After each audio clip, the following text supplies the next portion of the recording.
Hey guys, tonight we become the most essential and underappreciated cog in the wheel of ancient communication. You're not some scribe tucked into a temple, nor a grand official swaddled in gold-threaded robes. Nope, you're a postman. In the sun-baked dust of ancient Mesopotamia, your job is to carry messages, some carved in clay, some tied with goat hair string, and some, well, occasionally still breathing. It's around 2100 BCE, and you've just been assigned a route between the bustling city of and the holy center of Nippur. No pressure. It's only about 2 days of walking, assuming no sandstorms, street festivals, or goat parades. You tie your sandals tight. Yes, they'll come loose by lunchtime, and yes, there will be pebbles. Your satchel creaks as you swing it over your shoulder. It's made of rough leather and smells like 1,000 previous deliveries, wax, dust, sweat, and whatever passed for perfume back then, probably myrrh mixed with onion. The heat presses down like an invisible ox, and the scent of drying reeds wafts in from the riverbanks. So before you get comfortable, take a moment to like the video and subscribe, but only if you genuinely enjoy what I do here. And if you're still awake, let me know where you're watching from and what time it is. I love reading your notes from around the world. Now dim the lights, maybe turn on a fan for that soft background hum, and let's ease into tonight's journey together. Your first order of business. Reporting for duty at the city gate where a scribe named Lugal, you'll learn to hate that name, thrusts a wrapped tablet into your hand without looking up. He mutters to Nippur High Priest and Lil Shuma, "Urgent, don't drop it." It's a clay slab, rectangular, about the size of a bar of soap, but much heavier. You can feel the still wet impressions of a reed stylus across its surface. You can't read cuneiform fluently yet, but you've picked up a few signs. This one starts with, "By the will of the king," never a great sign. Now a reality check. You probably won't survive this job long-term. Ancient postmen didn't retire. They just stopped showing up, often because of bandits, disease, or accidental mishaps involving jealous scribes. Still, you're proud, sort of. Your feet, not so much. You trudge through outer roads, dodging fishmongers and barking temple guards. Someone throws a melon rind. It misses, but the goats go wild. The smell of roasting barley fills the air, teasing your empty stomach. You've got a long walk ahead, and the only thing in your satchel right now is the tablet and a tiny lump of sealing wax, just in case you need to reseal something mid-journey. Spoiler, you will. Along the first stretch, you pass a humble roadside statue of the god Nabu, patron of scribes and wisdom. Some messengers leave offerings here, little bits of date cake, carved beads, or even hair. You flick a few lentils toward the shrine and keep walking. Lentils are cheap. Hair is personal. No thanks. About an hour in, your feet are already blistering. The sandals, hand-me-downs from another courier who reportedly moved north, are missing a strap. The mud sucks at your heels as you skirt a flooded irrigation ditch. A passing farmer chuckles and says, "Going to Nippur? Watch out for the dog with 2 tails." You don't know if that's a proverb, an insult, or a literal warning. The clay tablet begins to sweat in your satchel. Not metaphorically, it's actually drawing in moisture. You consider stopping to wrap it in extra cloth, but decide to wait until you reach the orchard checkpoint. It's manned by one of your few allies, a gatekeeper named Iki with a taste for melon wine and unverified gossip. Last time, he told you someone tried to send a love poem to a priestess carved into a fish bone. You're not sure if that's romantic or horrifying. Historians still argue whether most couriers were state employees, temple staff, or just anyone desperate enough to walk 30 miles with a rock in their purse. But based on your daily pay, a barley ration, and the occasional head pat, you're leaning toward desperate freelancers. You reach the orchard checkpoint by noon. Aki waves you through after sniffing the tablet. Yes, sniffing, and offers you a sour fig. You decline. His figs taste like sadness. But you linger a moment in the shade, adjusting the strap of your satchel, now damp from clay sweat and your own. A small boy tries to sell you fresh river mint. You ask where it came from. He points vaguely at the canal and then winks.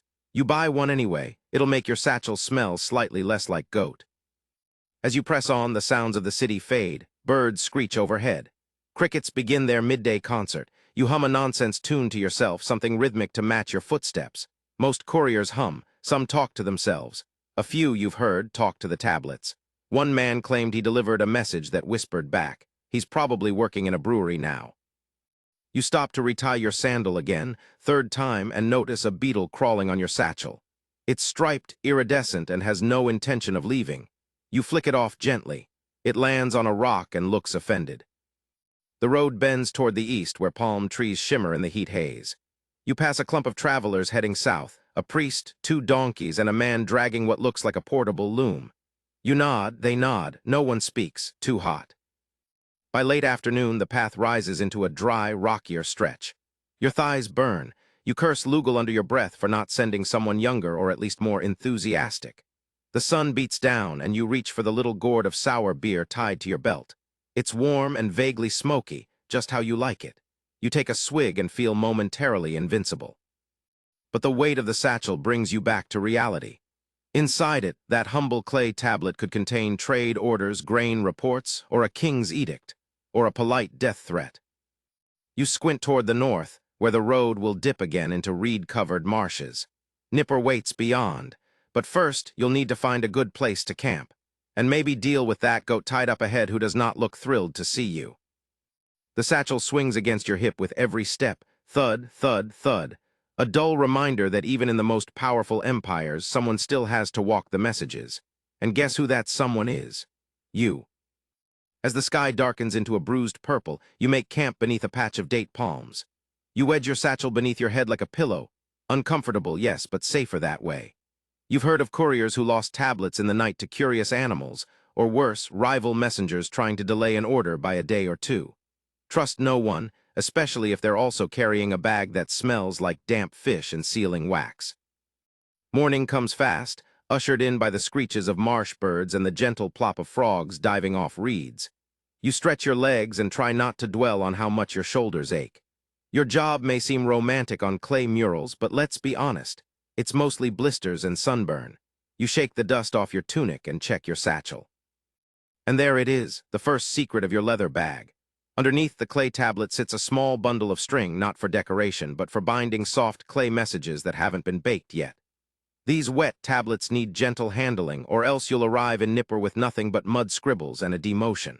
You also find a tiny plug of beeswax, meant to reseal open tablets in emergencies. In other words, field repairs. Tucked in a hidden pocket is a slender reed stylus. It's not your job to write anything, that's for scribes. But if something goes wrong and you must deliver a warning or redirect the message, that stylus may save your skin. Or get you accused of tampering, depending on who's doing the accusing. One unexpected item you've grown to rely on is a folded scrap of linen soaked in fish oil. Not for eating, definitely not. This little cloth keeps the clay from cracking during hot midday treks. Wrap the tablet loosely in it, tuck it against your water gourd, and hope the smell doesn't attract cats.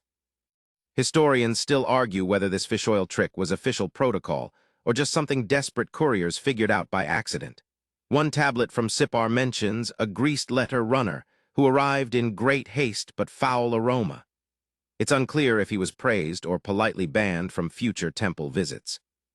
You resume your journey, the satchel now slightly heavier with added dew. The path into Nipper's outer fields is lined with tilled earth and sleepy oxen. Farmers glance up, give you half a nod, and return to poking the soil. You don't stop. Time is always against you. A ways down the road, you reach a crossroads marker shaped like a winged bull. You pause here not just to catch your breath, but to listen. Messengers are trained to listen, for footsteps, for the groan of carts, for the soft crack of clay against rock that might mean someone dropped a message or set a trap.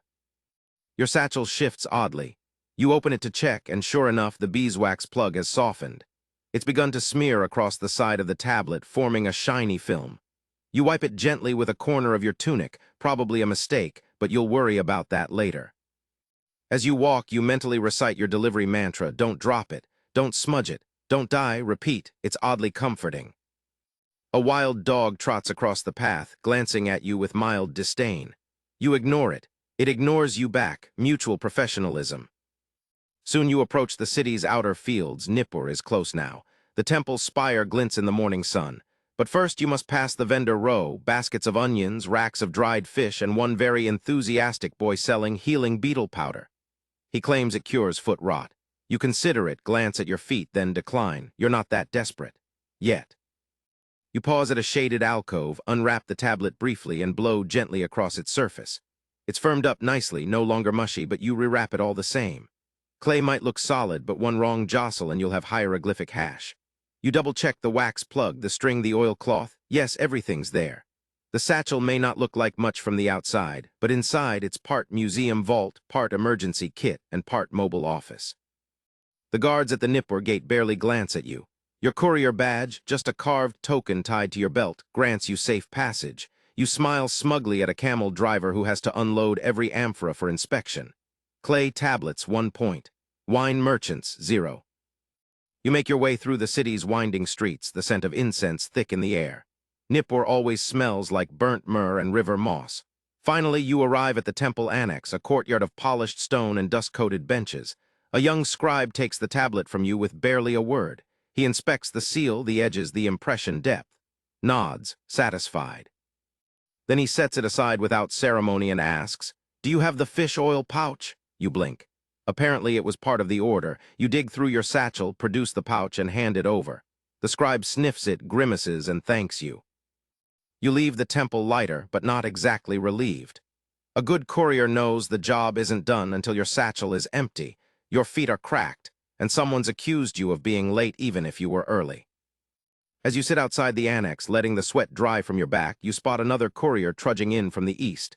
She's younger, faster, and her satchel looks far newer than yours.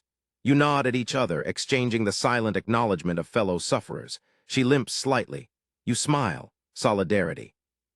And as you stand up to make the return trip, you notice something wedged in the corner of your satchel, a small clay token with a carved bird. A blessing, probably snuck in at the checkpoint. Maybe from a key, or maybe from someone who knows this route gets dangerous fast. You tie it to your belt. You'll take all the luck you can get. By now, you've probably realized that being a Mesopotamian postman isn't exactly a morning stroll with a letter tucked under your arm. It's a full-body, full-senses engagement with the ancient world. Sun, dust, livestock, and a language you still only sort of understand. Which brings us to the next hurdle, trying to read the thing you're delivering. Your next assignment comes faster than expected. No rest for the weary. Another scribe, this one with ink stains up to his elbows and the constant expression of someone smelling something sour, hands you a fresh clay tablet and mutters, "Make sure it doesn't get wet. Again." You suppress the urge to ask what happened to the last messenger. This tablet is particularly dense, thicker, heavier, and packed edge to edge with cuneiform signs. You squint at it, not that you're supposed to read it, but curiosity gets the better of you. The first few signs look familiar. There's the mark for king, a curious little triangle for ox, and something that might mean field or possibly punishment. The ambiguity makes your stomach churn slightly. You've been learning the signs piecemeal, snippets taught by friendly scribes or during long walks when another courier recites a few over campfire lentils. You've memorized the basics: grain, temple, urgent, donkey, and oddly enough, honey. Don't ask why, just that honey has a surprisingly active role in diplomatic messages, mostly apologies and bribes. Historians still argue whether couriers were formally trained in reading, or if they were simply expected to deliver, not interpret.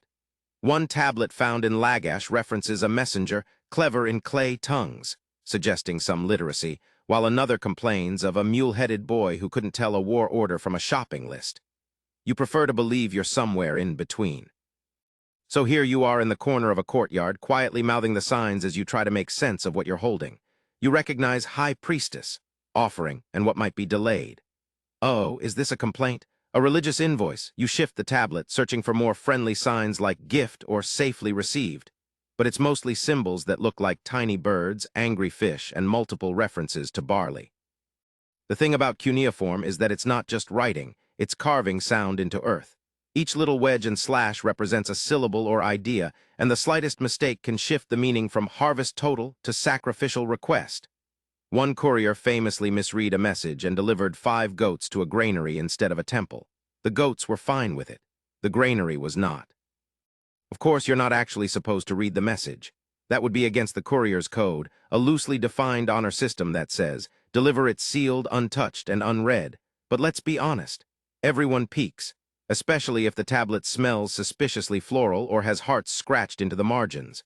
You once carried a message with a tiny cat carved into the back. You still wonder what that was about. Today's message is sealed with the official mark of the House of Zuzu, a merchant family known for trading lapis lazuli and pickled turnips. You've dealt with them before. Their messages are usually boring but contain elaborate flourishes around the names. This one has a feather pattern pressed into the clay around the top edge. Aesthetic, yes, but it makes the tablet harder to wrap. You tuck it carefully into the middle pouch of your satchel, nesting it between folds of linen like an egg. The weight of it feels oddly reassuring, dense with importance. Whatever it says, it matters to someone. Or at least it will until another scribe files it away in a wall cubby for eternity. You think about that sometimes. How many messages you've carried that will be unread for thousands of years, if ever. Some tablets from your lifetime might be discovered one day by people in strange clothes, digging through ruins, wondering what 5 jars of dried fig, no salt, meant to anyone. Maybe everything. You rejoin the road, keeping to the shaded side where the walls of buildings offer temporary relief. Children play with wooden tops and dried reeds shaped like animals. One of them runs up and points at your satchel. "You got poems in there?" she asks, eyes wide. You grin, only the saddest kind. She laughs and runs off. A few others mimic her, and soon you're surrounded by tiny hands poking at your satchel, trying to guess what's inside. You eventually bribe them with a dried apricot and a threat to deliver them to the god of ink stains. As the road opens into farmland again, you finally allow yourself to test a theory. You stop under a fig tree, unwrap the tablet again, and sniff it. Yes, definitely floral, maybe cedarwood, or crushed petals. The scent is faint but purposeful. Someone perfumed this message. A romantic gesture, perhaps, or just an attempt to mask the natural must of clay and wax. Either way, it's now your job to carry not only the weight of words, but also the ghost of someone's intention.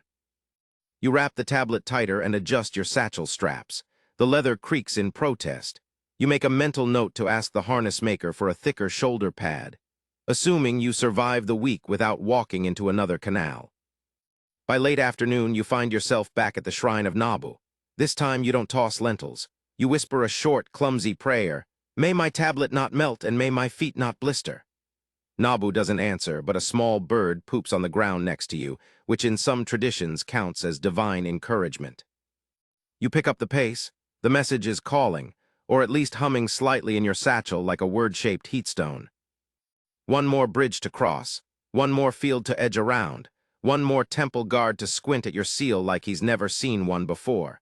But you're getting there, you're the messenger, and the message is ready to move again. You're not even halfway to your destination when the road decides to play its usual tricks. First, a sudden rainburst out of a cloudless sky, and then, almost on cue, the ground turns from pleasant dust into ankle-deep brown sludge. You trudge forward, sandals squelching, satchel bouncing at your side like a mildly disgruntled cat. The clay tablet inside, mercifully wrapped and double-wrapped again in fish oil linen, survives the downpour. You, less so. Mud spatters your legs, your tunic clings to your back like a needy friend, and your left sandal has officially divorced your foot and now trails behind like a forgotten thought. You stoop to fix the strap, again, and mutter a few words that would definitely get you kicked out of a temple choir. Rain is rare this time of year, but the Tigris has moods, and today it's decided to share. Rivers here aren't gentle babbling things. They're wide, commanding, and deeply uninterested in your schedule. The canals connected to them turn footpaths into watercourses in minutes. So you detour. The detour is not on any map. You only know it thanks to a toothless farmer who once told you over a lukewarm bowl of lentil mash. When the rains come, follow the goats, not the road. It sounds ridiculous, but here you are, squinting into the distance at a zigzagging trail of hooves. And wouldn't you know it, there they are, a whole caravan of goats herded by a man in a floppy reed hat chewing calmly on what appears to be a cabbage stalk. He raises his staff in lazy greeting. "Road's no good," he shouts unnecessarily. "Might be better up the rise." You thank him and veer uphill, the muddy incline grumbling beneath you. This would all be tolerable if not for the goats themselves. You see, ancient Mesopotamian goats are nothing like today's domesticated fluffers. These goats are all sharp knees, judgmental eyes, and an uncanny ability to block exactly the section of path you need. You try to maneuver past them politely. They respond by standing absolutely still and chewing louder. One of them headbutts your thigh, not hard, but enough to remind you who's in charge. "Excuse me," you murmur. "Royal message, urgent goat business." The goats remain unmoved. You sigh and edge around them through a patch of thorny reeds, scratching your shin but preserving what remains of your dignity. Your satchel snags for a moment, caught on a protruding branch. You curse again, quietly, reverently. Historians still argue whether post routes were fixed or flexible, but based on today's experience, you're inclined to believe couriers made their own paths as needed. The only requirement? Get there. Alive, preferably with the message intact, preferably. Up ahead, the road dries out again, hard-packed and peppered with hoof prints. The air is sticky, fragrant with wet earth and trodden herbs. Somewhere nearby, someone is boiling lentils again. Always lentils. You begin to suspect that all of Sumer subsists entirely on variations of this one humble legume. As the sun reappears, you pause at a tree stump to empty your sandal of mud and tiny pebbles. You shake your foot out dramatically, like a dancer on their worst day. A bird laughs in the branches above, or maybe it's just the local dialect of crow. Now that the detour's over, you return to your rhythm, short strides, careful breathing, one eye always scanning the horizon. You spot a way station in the distance, marked by a fluttering cloth banner and a stack of firewood. Finally. Inside, the hut is quiet, save for the soft slap of bare feet on packed dirt. A woman greets you with a nod and offers a bowl of spiced water, boiled with cardamom and maybe something mint-adjacent. You drink it in 3 gulps. "You're headed to Nippur?" she asks, noting the clay-sealed satchel. "Message from you reply. She winces. "That route's cursed today, flooded at the temple bend." "Of course it is." But she offers you a route through a garden terrace, older, rockier, but dry and lined with shelter trees. The catch? You'll have to cross it during midday when the heat climbs like a ladder into your skull. You nod anyway. You've already walked through goat blockades and rain ambushes. What's a little sunstroke? Before you leave, she hands you a palm-sized pouch of ash and charcoal. "For the feet," she says, "stops the blisters from singing." You have no idea what that means, but you're grateful. You thank her, adjust your satchel, and step back into the light. The garden path is lovely, if a bit overgrown, tall grasses, humming insects, and bright flowers that look like someone spilled red ink across the green. You take comfort in the silence. Even the satchel seems calmer now, riding smoothly against your side. You check the tablet once, still dry, still uncracked, still unread. The seal is firm and the faint scent of cedar still lingers. You allow yourself to imagine what's inside. A trade agreement? A poem? A declaration of grain shortage? Or maybe just a shopping list written by someone with a flair for drama? You'll never know. You'll carry it from a to be and never ask about the rest. It's both the nobility and the futility of your role. As the path curves toward Nippur again, the view opens wide. The river glinting like a ribbon, the temples poking up like stone fingers, and smoke from cooking fires curling into the sky. You're almost there, mud, goats, and all. And your satchel, it's holding strong. You pat it affectionately and whisper, "Don't let me down now." The path narrows as you near the outskirts of Nippur, winding between small garden plots and dusty shrines. The air thickens, not just with heat, but with expectation. You feel it in the way the market guards glance at your satchel, in the flick of a priest's eyes as he passes by, robes whispering against the gravel. They know. You carry something official, something sealed. And sealed things always carry weight.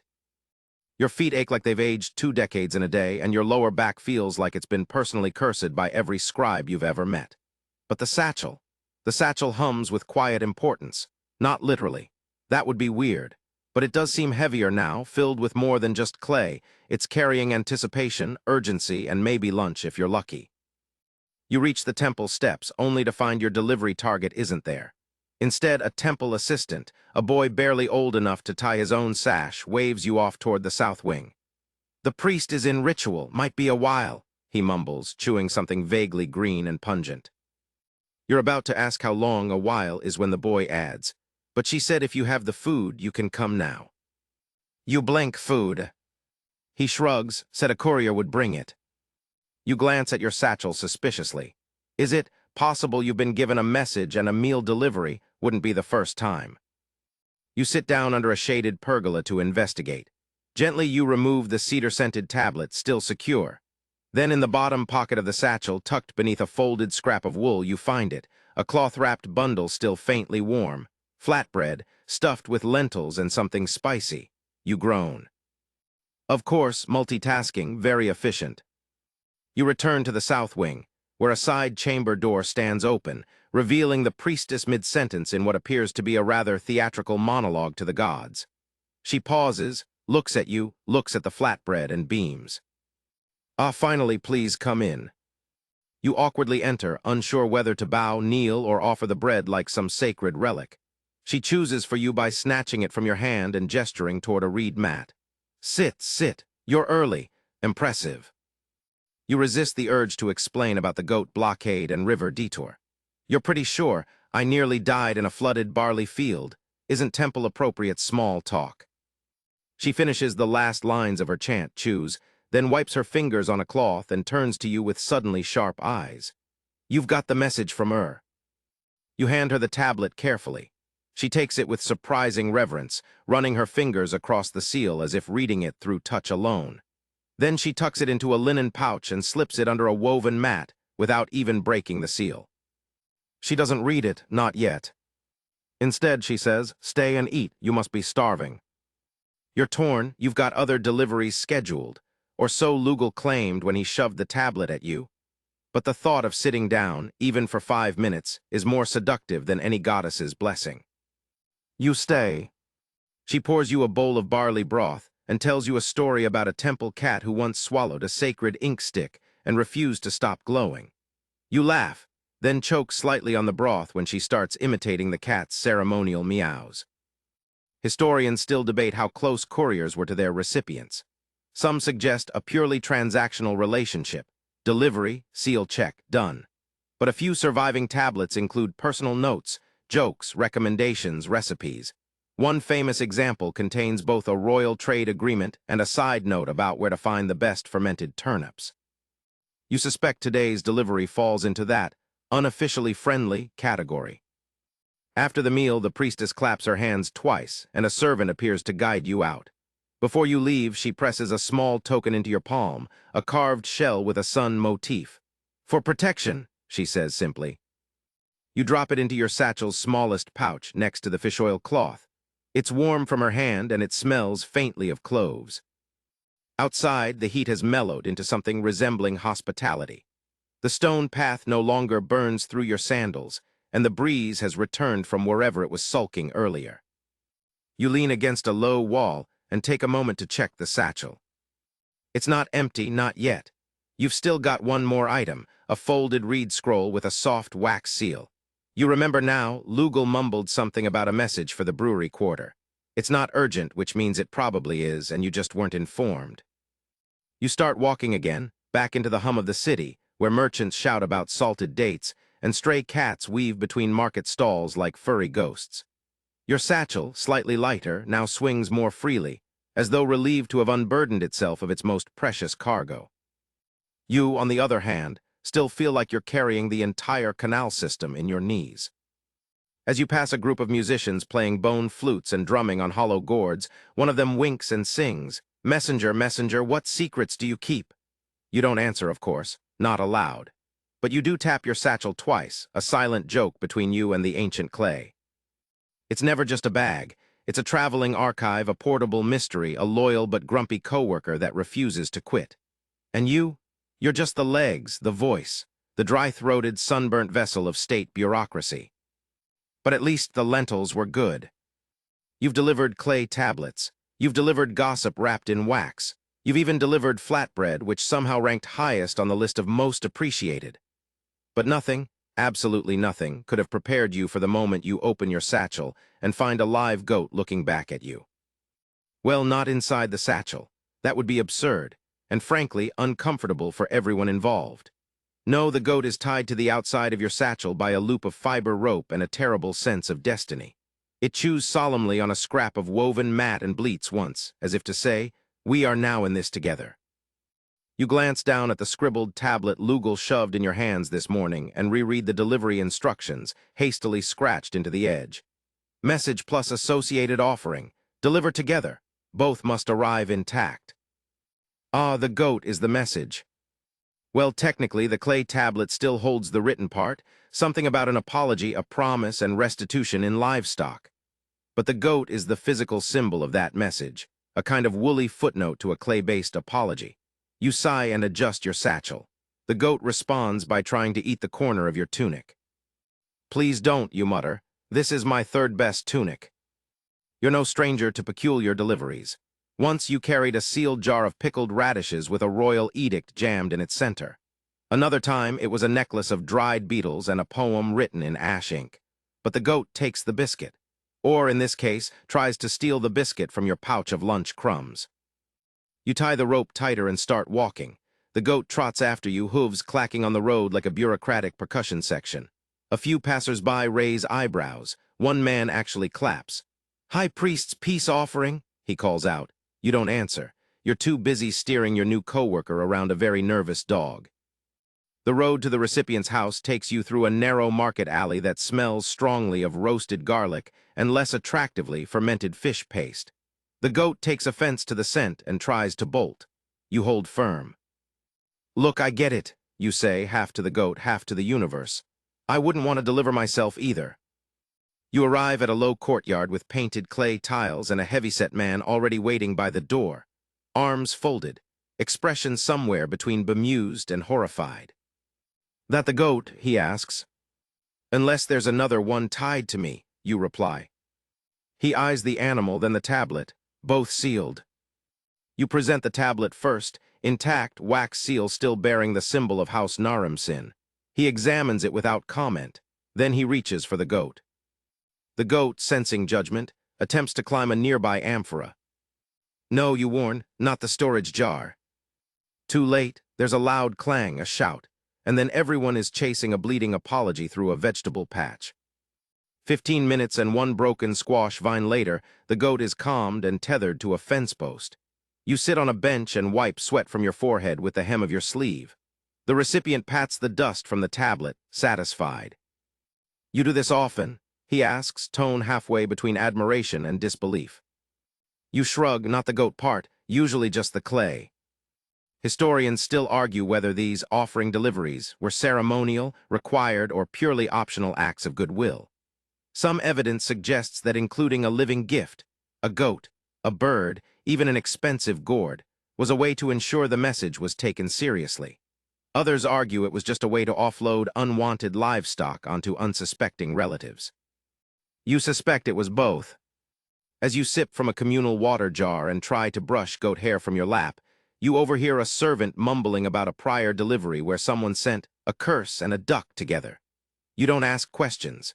You've learned that in Mesopotamia, ducks are as political as treaties.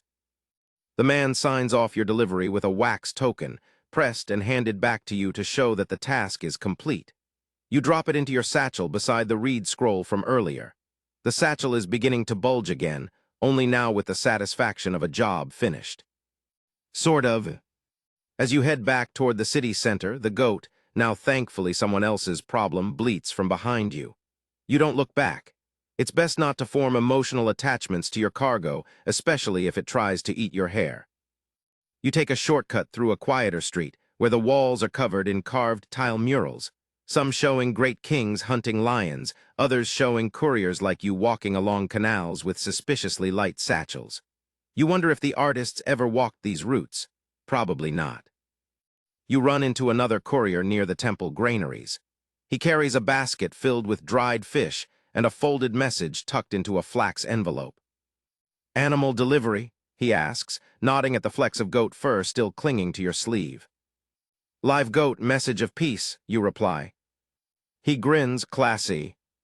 You exchange small talk, how the weather's been, whether the new Reed ferry will actually float, how many times you've both been chased by dogs this week. It's a comfort, this camaraderie between couriers. No one else understands what it's like to walk 30 miles only to be paid in sour barley beer and vague gratitude. You check your satchel again, more out of habit than necessity. The next tablet won't arrive until morning. For now, it holds just 2 wax tokens, a folded reed napkin, and a tiny carved figure the priestess gave you yesterday. You hadn't noticed before, but it's shaped like a bird in flight, wings outstretched, beak open as if carrying a song. You run your thumb across its surface and think about all the things this bag has carried. Some important, some strange, some neither, and some, like today's goat, that you'll never forget. You keep walking, not quite toward home, not quite toward the next errand. Just moving, just carrying. Because sometimes the message is the tablet, and sometimes it's the goat. You don't carry weapons, just a satchel. But make no mistake, there's a code among messengers and it's ironclad. You deliver the message sealed, you don't peek, you don't tamper, you don't smudge. If the clay cracks, you report it. If the seal breaks, you declare it. And if you even think about reading it for fun, you'd better also be thinking about how you'll explain yourself to a council of scribes with nothing but time and suspicion. But here's the thing, the tablets smell, not bad, just interesting. Some are slicked with oils, rose, cedar, even sandalwood. Others are wrapped with soft, perfumed cloth as though the message should arrive with a whisper, not a thud. One time you carried a tablet that had been baked inside a loaf of bread. Someone thought that was clever. It was. The seal fused to the crust. So yes, you're tempted. Everyone is. That's why the code exists. You learned it from an older courier on your first day, an ancient-looking man named Edelpie, whose satchel had more patches than original leather. He said, "The seal is the line, you don't cross it, you don't poke it, you definitely don't lick it." Fair enough. Today you receive a delivery from the Royal Scribal Academy of a prestigious commission. The tablet is double-wrapped in fine flax, sealed with 3 wax impressions, 1 royal, 1 scribal, and 1 personal. That's right, personal. Someone took the time to craft their own seal. It shows a stylized bird in flight, not a real bird, though. A mythical one, 2 heads, 3 tail feathers, and eyes that look both ways. You're handed the parcel by a scribe with ink under every fingernail. He squints at you and says, "It mustn't be shaken." You want to ask why he thinks you'd shake a tablet. What are you, a maraca enthusiast? You say nothing, nod respectfully, and tuck the tablet into your satchel like it's made of sleep and glass. Then comes the formality, the oath of hands. You press your thumb to a clay slab, leave your print, and speak the line. "By seal and sun, I carry truth." A bit dramatic, maybe, but it makes the scribes feel important. And the gods, too. Historians still debate whether the oath was universal across city-states or a local tradition tied to elite scribal houses. Some evidence suggests it began as a temple practice, but evolved into a kind of postal ritual, like putting a blessing on your bag before trudging through the swamp. Speaking of swamps, your route today takes you through the marshy outskirts of Nippur, not the friendly, bird-filled marshes. The spooky, ankle-deep ones where dragonflies hover like suspicious inspectors and every third step squelches ominously. You stick to the causeway where you can, balancing on sun-baked bricks laid centuries ago by some poor laborer with a sore back, and no idea you'd still be using his work to avoid muddy sandals. You murmur a silent thank you. The satchel bounces gently at your side. You feel the tablet's weight, concentrated and calm like a sleeping animal. You resist the urge to check it. That's rule 1, don't open it, don't shift it, don't fiddle. But temptation has fingers. What could be inside? A treaty, a scolding poem, a love confession hidden behind an order for textiles. You glance at the seal again, the double-headed bird. It stares back, smug and unreadable. You keep walking. Halfway through the marsh path, you pass another courier going the opposite way. She nods, you nod. It's a language all your own. She calls out, 3 seals A. You look down, realize one has smudged faintly in the heat. Not broken, just softened. You curse under your breath and pull the satchel under the shade of a fig tree. There you kneel, remove the tablet with practiced delicacy, and examine it closely. The personal seal has slightly blurred. It's still readable, but just barely. This is where the code gets serious. You could leave it, say nothing, most wouldn't notice. Or you could repair it. You reach into the side pouch of your satchel and pull out your emergency wax plug. Pale yellow, slightly sticky. You warm it between your fingers, careful not to drip sweat into the mix, and press it against the seal's edge. Then, with your stylus tip, you very gently redefine the faintest corner of the bird's second eye. It's not perfect, but it's better. You wrap the tablet again, tighter this time, and tuck it back into your bag. Then you exhale, only then. A small breeze rises, stirring the leaves. Somewhere nearby, a frog croaks disapprovingly. You ignore him. The city gates come into view. Nippur again. You've been here every day this week, but each visit feels different. Sometimes it welcomes you, sometimes it stares. Today it squints. The guards wave you through. You head to the scribal tower, an oddly tall, sun-bleached building that smells of old ink and older arguments. The scribe on duty takes the package, inspects all 3 seals, and nods. No questions, no comments. Just a small clay token handed back to you with a board received. That's it, the job's done. No applause, no garlands. But you know what you did. You kept the seal, the code, the honor. Even if the personal wax tried to melt, even if your knees nearly gave out in the marsh, even if you really wanted to know what that tablet said. You walk out into the city square feeling a little taller. The satchel is lighter now, but your chest, maybe a touch heavier with pride or maybe just swamp humidity. You glance at your hand. A fleck of wax still clings to your thumb. You leave it there. Nightfall comes fast in Nippur. 1 minute you're blinking in the dusty gold of late afternoon, and the next you're stumbling down an alley lit only by flickering oil lamps and the occasional burst of lute music from a rooftop. The city doesn't sleep exactly. It just softens around the edges, like your knees. You're not expected back in until tomorrow, which means it's time to do something rare for a courier. Stop moving. You make your way to a familiar lodging, a reed-walled-in squeezed between a potter's stall and a bread seller who refuses to acknowledge expiration dates. The innkeeper, Salmu, waves you in with one hand while fanning smoke away from his dinner pot with the other. Same mat as last time, he grunts. No goats this time. Not unless one followed me, you reply, dropping your satchel next to a faded basket of onions. The inn smells of old clay, damp linen, and ambition. You stretch out on your mat, a layer of reeds wrapped in coarse fabric that still carries the scent of someone else's sandal oil. Comfortable? No. Acceptable? Barely. But after a day of walking and negotiating with judgmental livestock, it's a luxury. Next to you, a man snores softly, arm thrown dramatically over his eyes like a tragic poet. Judging by the beer mug near his head and the faint sloshing of breath, he's a merchant, or someone pretending to be one.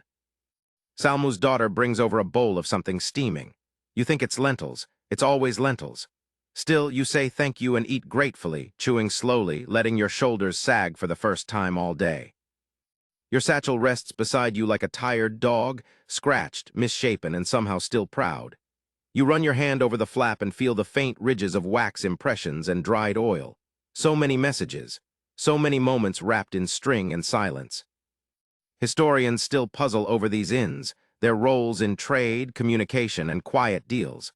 Some think they were central to the flow of information, others just cheap places for couriers to collapse and talk about their feet. You suspect both are true. Later, you listen to the buzz of insects outside and the soft rise and fall of stranger breaths inside. Everyone here carries something. Secrets, worries, letters, blisters. You drift off briefly, only to wake when someone coughs and knocks over a jug. You sit up, sip from your water gourd, and check your satchel instinctively. Old habits. There's nothing inside now except a folded slip of cloth and your wax plug half used, but you check it anyway. Sometimes you dream that a tablet slipped in without your knowledge. Sometimes the seal is already broken. Sometimes it's written in a language you've never seen, squiggles shaped like birds and lightning bolts. Tonight, you find only a crumpled beetle leg in the corner pocket. Where it came from is a mystery best left unsolved. At dawn, you wake to the sound of sweeping. A girl with a reed broom chases dust in slow circles. You nod in appreciation.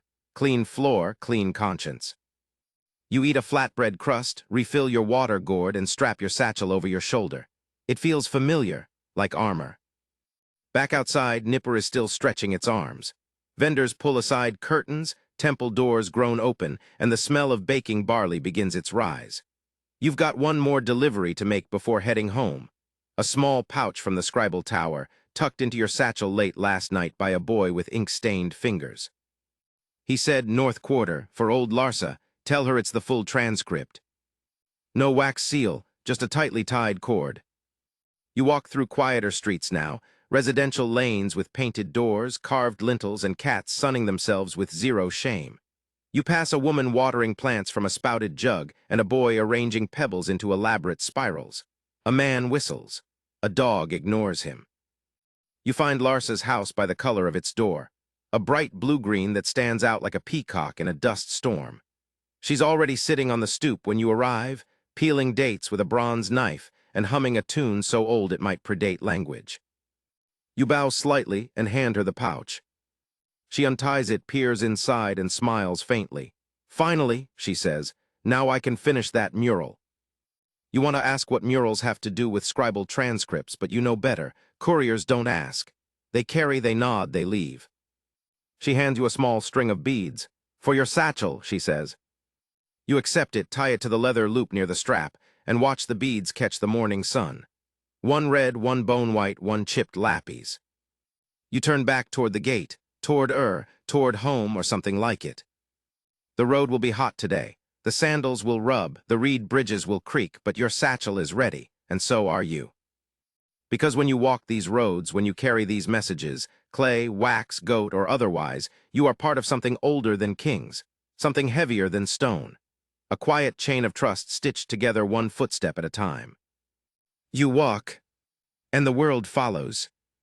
Temple deliveries are always a gamble. One day you're respectfully ushered into a shady courtyard, handed a bowl of pomegranate juice, and praised as a divine messenger. The next, you're accused of breathing too loudly in a sacred hallway and threatened with 3 days of ritual foot washing. Today seems promising, which automatically makes you suspicious. You're in again, your home city, although home is a strong word for a man who sleeps in different read-ins depending on the direction of his next assignment. The temple of Nana, the moon god, sits at the heart of the city like a calm, marble-eyed giant. Massive stone walls, looming ziggurat steps, and guards who take their jobs very seriously. You've done the walk up these steps many times before, your satchel thudding softly with each rise. Today's delivery is a clay cylinder, rounded, not rectangular, and unusually large. The scribe who gave it to you in the palace precinct called it an urgent matter of planetary alignment. You didn't ask for clarification. Planetary matters are firmly above your pay grade. Your satchel strains slightly under the weight. The cylinder is wrapped in layers of thick wool cloth, tied with golden cord, and carries 3 overlapping wax seals, one from the temple astronomers, one from the high scribe, and one with a stylized crescent moon you've never seen before. That one makes you nervous. The moment you enter the temple gate, you're stopped by a novice priest with painted eyebrows and a deeply unimpressed frown. "What's in the bag?" he asks. You sigh open your satchel just enough to show the edge of the wool wrap and reply, "A sealed celestial observation, from the palace scribes, marked urgent." He arches one eyebrow impossibly high. Any vibrations?" You stare at him. "What?" "Sometimes the cylinders hum." "No vibrations," you say, trying not to laugh. "Just clay and gravity." Historians still argue whether some temple deliveries were intentionally dramatized to impress or intimidate the recipient. There's evidence of scribes baking tablets with special incantations, or wrapping messages in multiple conflicting omens to ensure attention. One text from Babylon mentions a trick tablet, hollow, filled with rattling pebbles. Nobody knows why. The priest finally lets you pass after asking you to remove your sandals, standard practice. The stone floor inside is cool, smooth, and full of quiet echoes. A senior priestess greets you, her robes the color of river mist, her gaze sharp enough to shave clay. She takes the cylinder and holds it with both hands as if weighing its truth.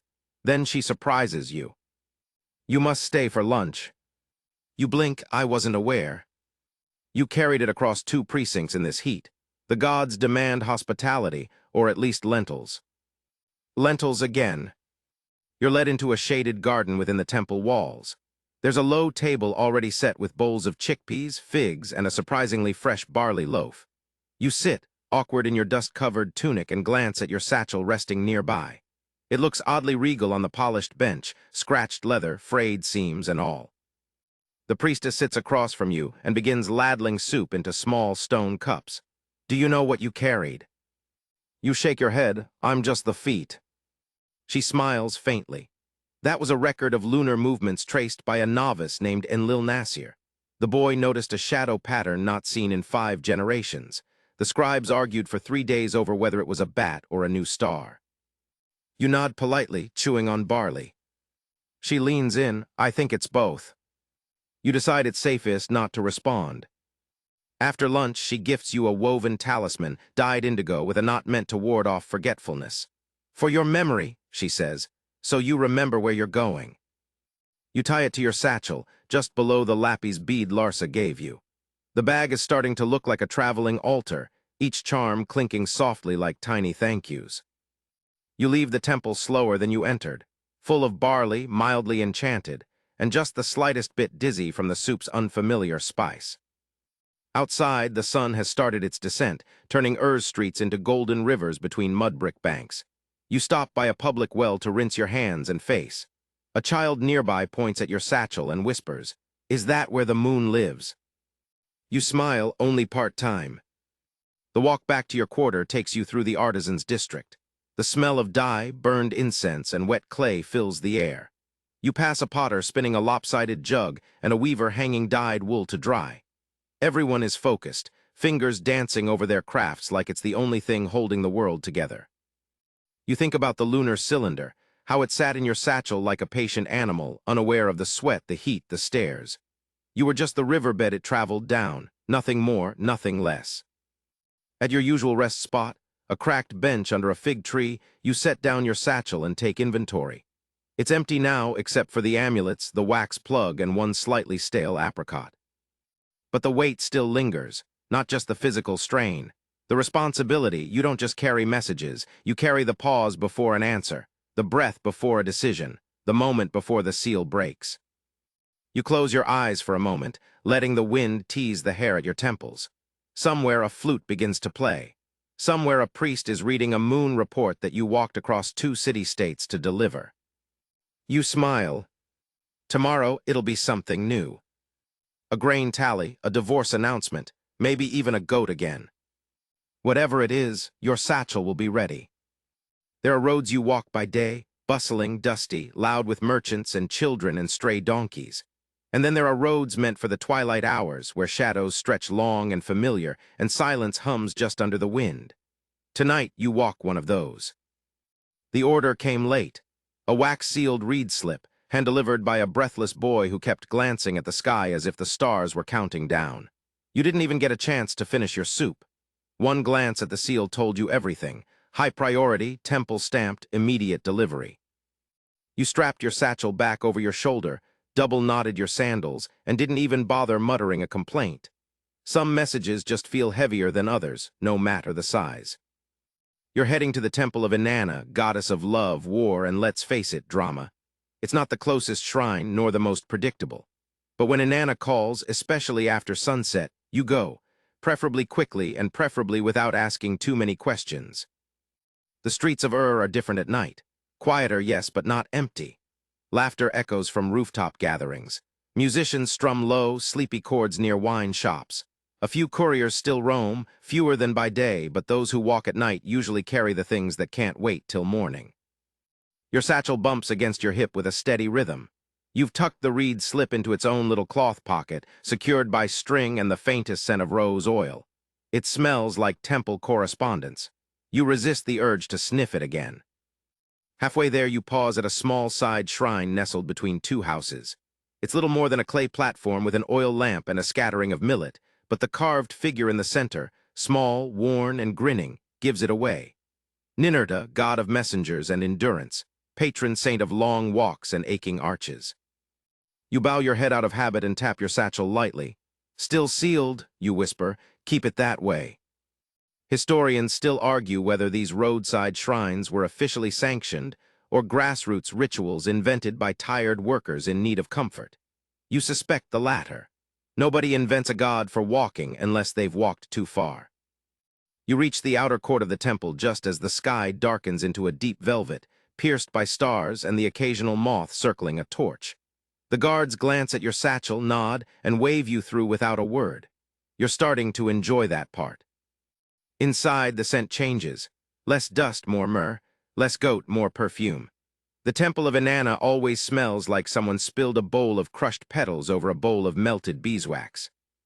You're led through narrow corridors lit by oil dishes, their flames shivering at every step. Eventually, you're brought to a quiet chamber draped in blue silk, where a priestess waits beside a shallow pool. She's older than you expected, gray streaking her braids, fingers covered in ink stains, and she looks like she hasn't slept in a week. "You brought it?" she asks, voice low but steady.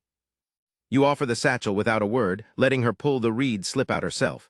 She sniffs it, smiles slightly, and cracks the wax. She reads it silently, her face unmoving. Then she laughs, once softly, They still think they can flirt in cuneiform. You blink, sorry. She waves a hand. Nothing, you did well, stay and rest. She gestures to a corner of the chamber where cushions spill like sleepy clouds across a low bench. You hesitate. Temples are strange places for naps. But she insists, and frankly, your legs agree. You settle in, letting the weight of the satchel slide from your body. The leather groans in relief, so do your shoulders. While you rest, the priestess lights incense and begins writing a response. You pretend not to watch, but you catch glimpses. Her stylus dancing across a damp reed slip, her lips twitching at private jokes embedded in formal language. After a while, she folds the reply, seals it, and hands it to you in a silk pouch. Same speed, no errors, she says. You nod, by seal and sun, you reply automatically. She pauses, looks you over, and then does something unexpected. She presses a small, cool stone into your palm, a piece of polished moonstone, carved with a simple spiral. For protection, she murmurs, not against curses, just missteps. You nod, tucking it gently into the bead-crowded flap of your satchel. It settles beside your bird token, your wax plug, your beetle leg, and your rapidly fraying patience. Outside, the stars have shifted. You trace your way back through silent streets, the temple's scent still clinging faintly to your tunic. You pass a blind musician playing a hollow flute, the notes warbling gently in the cooling air. You nod to him. He plays louder just for a moment, maybe a blessing, maybe a coincidence. When you reach the inn, you don't go inside. You sit on the front step, staring at the stars. The reply is safe in your satchel. You'll deliver it before sunrise, but for now, you let yourself pause. Some messages must fly like arrows. Others drift like lanterns on a river. Tonight S was the latter. And tomorrow, you'll carry whatever comes. Because the night may be long, but you are longer. There's something almost intimate about repairing a broken tablet in the field. You're kneeling in the dirt, clay dust on your knees, holding a message that may or may not be salvageable, half-cracked, slightly smudged, and insulted by gravity. You'd feel bad for it if you weren't also furious at yourself. It started with a stumble. Just a loose stone tucked into the corner of a footpath near the granary walls. Your sandal caught it, your balance faltered, and you went down like a sack of wet barley. Satchel first. The dull clack of clay hitting stone was unmistakable. You scrambled to your feet, heart pounding, and opened the flap with hands that were already sweating. The tablet, a mid-size one, temple-issued, wrapped in basic flax cloth, was cracked across the bottom third. Not shattered, not dust, but cracked. You swore under your breath. Now crouched in the shadow of a storage hut, you begin the emergency repair ritual. A palm full of warm spit, a dab of fresh mud, and your stylus. Not for writing. No, this isn't about adding words. This is triage, field surgery for fragile bureaucratic appendages. You press gently on the cracked area, coaxing it back into shape. The clay was half cured, dried in air but not fired in a kiln. This gives you a small window of flexibility. Literally, if the gods are in a good mood, the tablet will set again.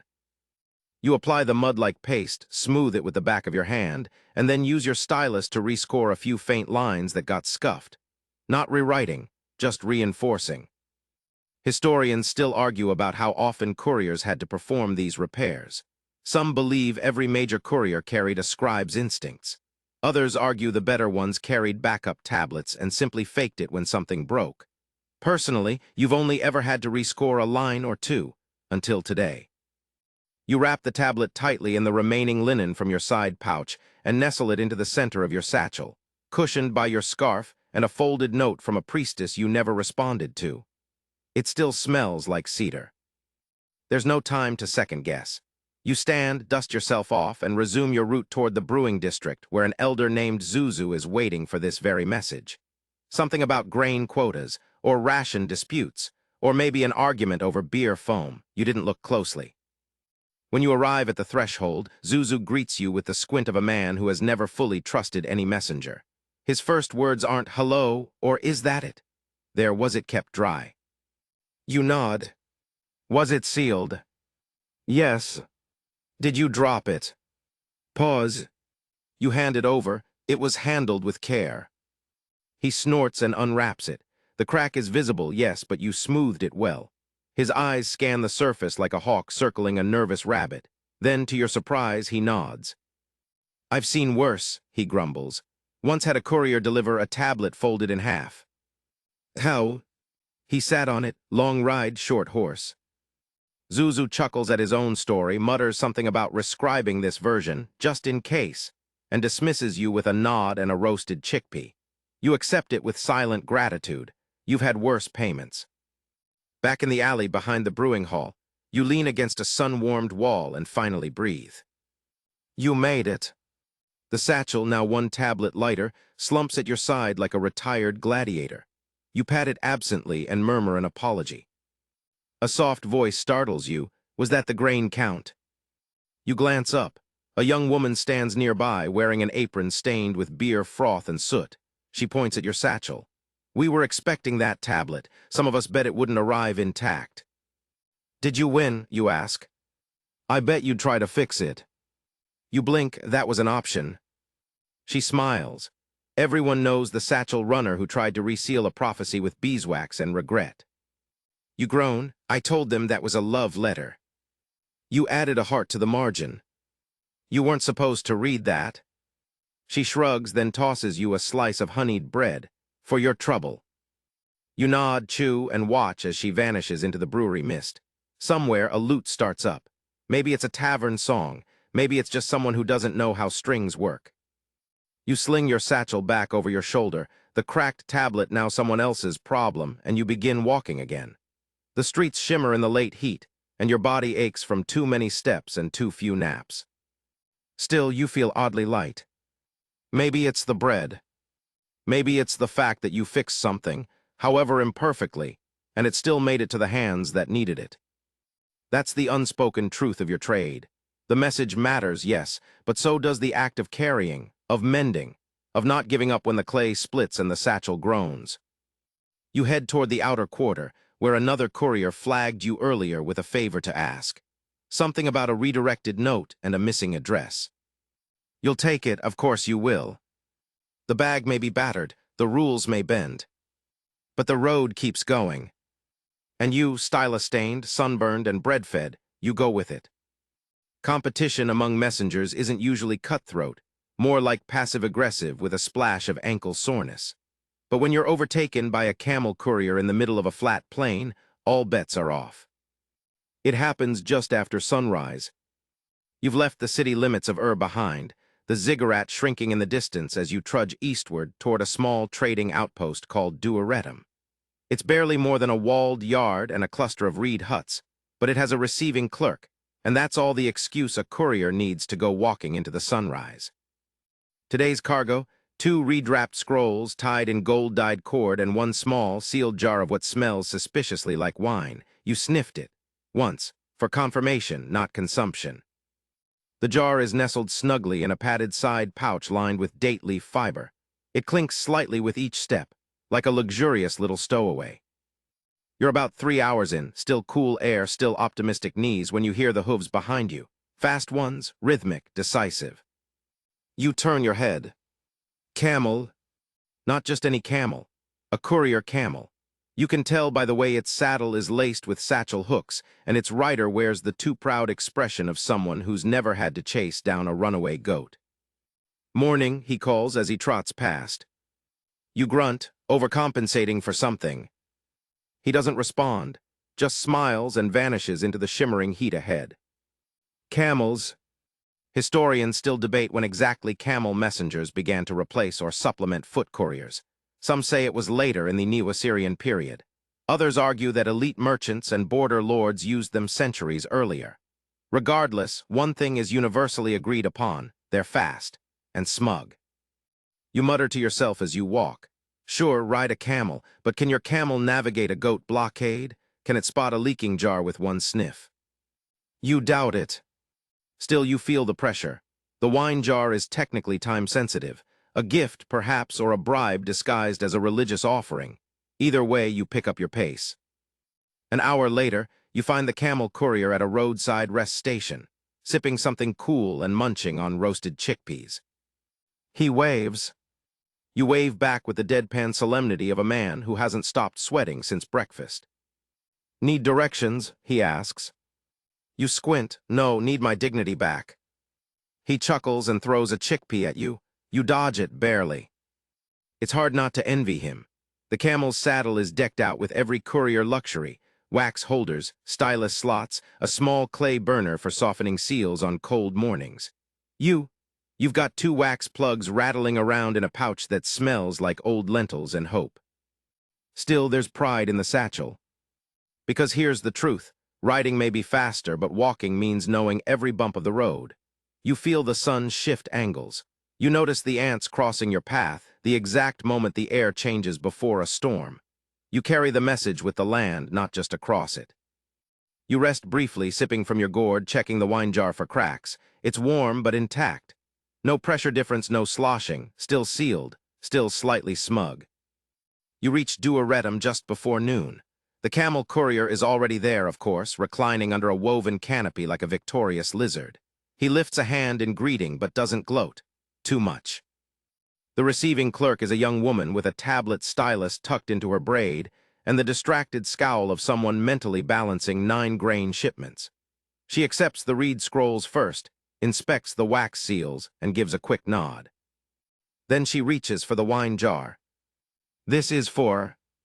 She trails off, inspecting the tag tied to the neck with red twine. Ah, the House of Nabwiden, anniversary gift. She sets it aside carefully on a shelf among other sealed jars and covered trays. I'll log it. You're cleared. You wait for the clay receipt token. It's customary, a little disc stamped with her household seal that proves you made the delivery. But instead, she surprises you. Wait, she says, one more thing. She disappears into the hut, returns with a pouch made of soft cloth and presses it into your palm. It jingles faintly. From Nabwiden, she says. For timely delivery, he requested foot messengers only. You blink, really. She nods, said camel riders have no respect for temperature control. You grin, the camel courier pretends not to hear. You can feel his eyebrows twitching in camel-based indignation. You pocket the pouch and nod politely. As you leave, you pass a boy balancing a stack of papyrus sheets on his head, and a woman arguing with a trader over whether sesame counts as luxury spice. The town is barely more than a marketplace with aspirations, but it buzzes with life and ink. Outside the gate, the camel courier catches up. Next time, race. You smirk, only if the message smells like fish oil and despair. He grins, that's most of mine. You part ways him northward, you back toward the river track that leads west. The road hums beneath your feet. Your satchel swings softly, only half full now, the wine jar gone, but your pride a little heavier. You tap the pouch of coins, or possibly beads or dried berries you haven't checked yet, and whisper, still got it. Because sometimes walking beats riding. Sometimes the slow route wins. And sometimes all it takes is a jar of wine, a scribbled tag, and a satchel that never gives up. You don't intend to eavesdrop. It just happens naturally when you're sitting in the corner of a tavern, pretending not to fall asleep into your bowl of barley mash, and 2 clerks from the palace archives start talking loudly about someone's scandalous second marriage. And she still had the seal from the first husband, one of them says, snorting into his beer. He used it to sign off the barley contracts last week. You stir your mash lazily, ears perked. Not because you care, well, maybe a little, but because gossip is one of the most dangerous and useful things a courier can carry. Words travel fast in Mesopotamia, but not that fast.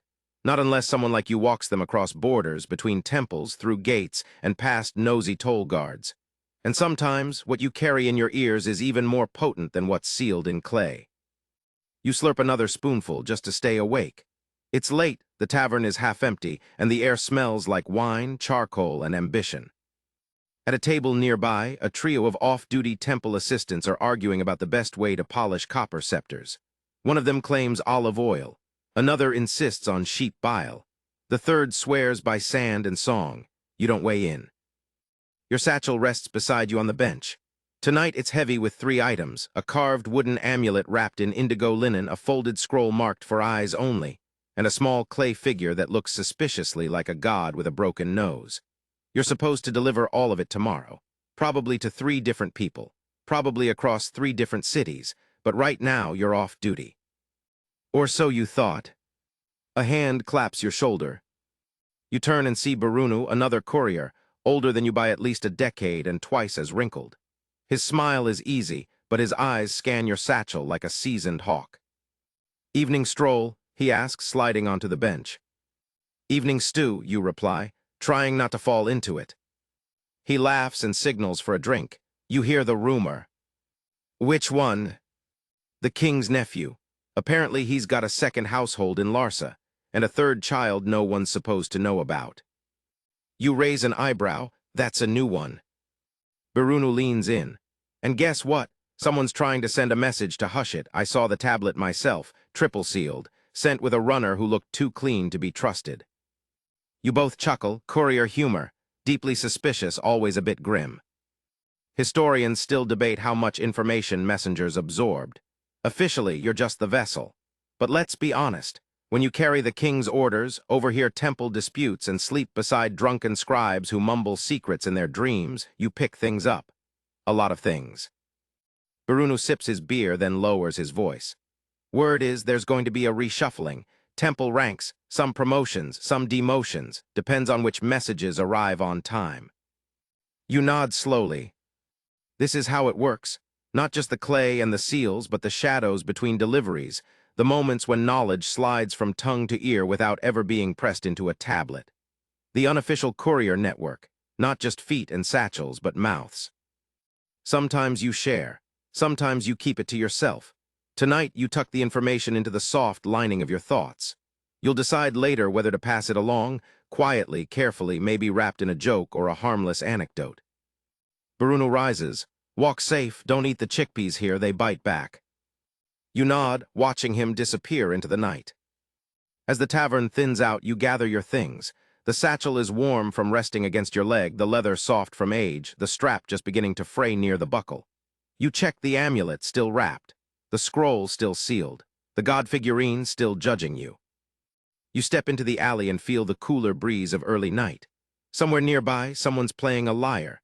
Somewhere else, a dog barks twice, then falls silent. You make your way toward the reed and where you'll sleep tonight, feet dragging just slightly.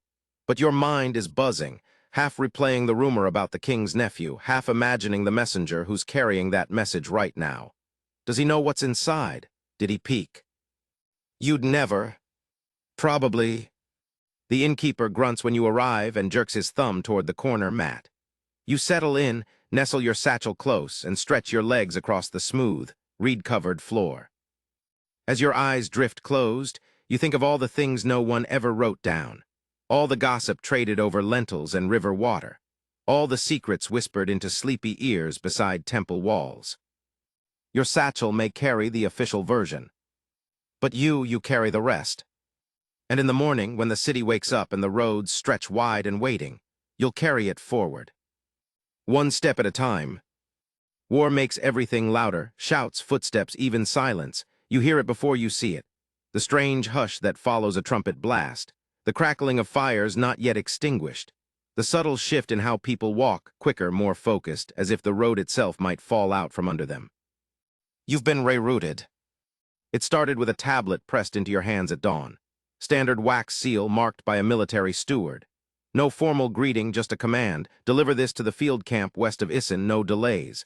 The city gates are partially closed today. Not sealed, but narrowed. Guards check every basket. They eye your satchel with professional skepticism until you show the seal. Then they let you pass. No smile, no nod. The road to Isin is quiet, too quiet for this time of year.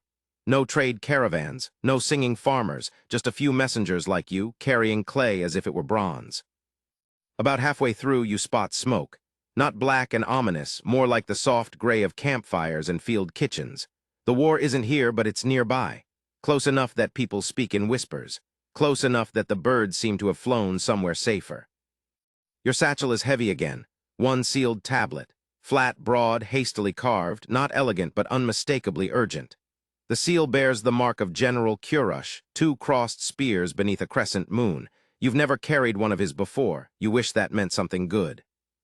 The camp comes into view just before noon. Tents arranged like cautious dominoes, lines of soldiers sharpening blades, a few boys running messages that are probably made up to justify their eagerness. You walk past a cook stirring lentil mush in a battered bronze pot. It smells better than it looks. At the central tent, a soldier with a deep scar over one eyebrow stops you. He inspects the seal, then nods and calls out, "Courier from Inside, a cluster of officials waits around a low map table. No one looks up. One of them gestures, and you step forward, pulling the tablet carefully from your satchel and placing it down. They don't open it right away. That's always the strangest part, how long people wait before breaking the seal, as if it's a moment too powerful to rush. You step back, someone offers you water. You drink it without tasting. It's cool, that's enough. Historians still argue whether couriers delivered to military camps frequently or if such assignments were reserved for trained officers.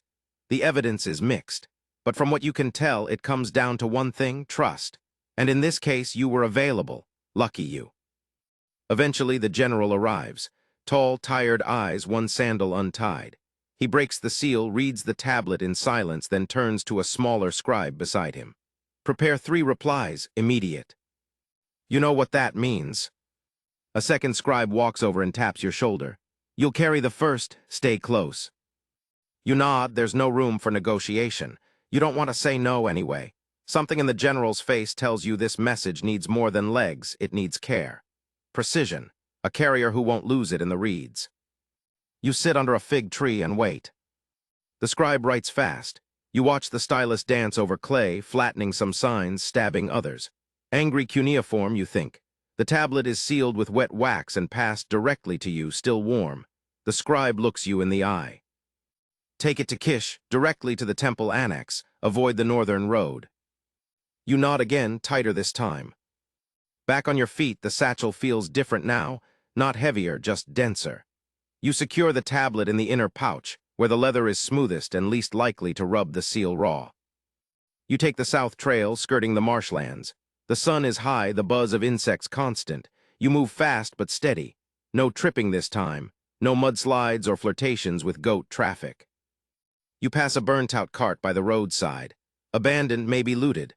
No one around, just a few cracked amphorae and a broken spindle. You keep walking. You reach Kish at dusk, your legs tingling with the numbness that follows too many miles. The temple annex glows with lamp light, its white walls streaked with gold paint and soot. A clerk meets you at the gate. When you show the seal, her face tightens. Follow me. Inside, the temple is colder than outside. You can smell the stone. You're ushered into a quiet room where a high priest reads the message in total silence. When he finishes, he doesn't speak, just places the tablet on a shelf and marks a line in wax. Your job is done. Except it's not. The clerk hands you a scroll, thin, delicate, tied with a frayed thread. For she says, no detours. You nod again. Back outside, the satchel is lighter by one urgent command, heavier by one subtle mystery. The sun is nearly gone, the moon rising like a silver stamp against black parchment. You settle by a public fountain, letting the water cool your wrists. A child hands you a fig, no explanation. You thank her, you eat it. The scroll rustles faintly in your satchel. You don't know what's in it, but you know this. Someone is waiting for it. Someone always is. And you'll carry it there. Even through war. Even through night. You're not proud of what happened next. Let's just say it starts with a slippery bridge, a moment of overconfidence, and the slow-motion horror of watching a perfectly sealed clay tablet plop into a muddy canal, like a smug little stone. You've been making good time. The message from Kish, still dry, still intact, rested neatly in your satchel, and the trail along the river was clearer than expected. The light was perfect. The sandals were holding up. Birds were chirping. You might have even been humming, foolish, optimistic humming. Then the bridge. It wasn't really a bridge exactly. More of a series of flat stones and rotting planks tied together with twine and someone's misplaced faith. You decrossed it before. Once. In drier weather, when your satchel didn't contain diplomatic correspondence. This time the left plank shifted under your foot like a tired sigh. Your arms windmilled, your heel caught the edge, and the whole world tilted. You stumbled, slipped, righting yourself just barely. But not before your satchel lurched forward, swung open slightly, and jettisoned the top tablet straight into the greenish water. It was as if time stopped. You shouted, "Dove," splashed. The canal smelled like rotting onions and eel sweat, but you didn't care. You flailed around until your fingers brushed against something solid and rectangular. Success. Sort of. The tablet emerged dripping, smeared, and most horrifying of all, smudged. Not entirely unreadable, but close. The seal, gone, dissolved into the canal like gossip. You sat there, soaked and stunned, on the far bank, cradling the poor soggy thing in your lap like a wounded bird. Now what? You weren't about to return to Kish and admit you de-drowned their message. But you couldn't deliver it as is either, not without an explanation. Or a cover story. You'd heard of messengers who improvised. Some got away with it. Others didn't. One even got reassigned to cleaning latrines in Eridu. Still, there was a chance. You carried backup supplies for moments like this. A small stylus, a fragment of fresh clay, and a scrap of blank papyrus you'd salvaged from an abandoned temple library. Not standard courier kit, but you're not a standard courier. You found a flat rock, set the damaged tablet beside you, and unrolled the papyrus. There, in your neatest possible hand, half drawing, half copying, you transcribed what was still legible. Some lines were too far gone, reduced to blurs and cracked mud. You filled in what you could remember, hoping the recipient would assume the original scribe had been in a hurry. You resealed the papyrus with a wax plug from your pouch and added your mark, a tiny stylized footprint. You always thought it was funny. Nobody else did. Then came the question, what to do with the ruined tablet. You couldn't just toss it. Someone might find it. Worse, someone might read it.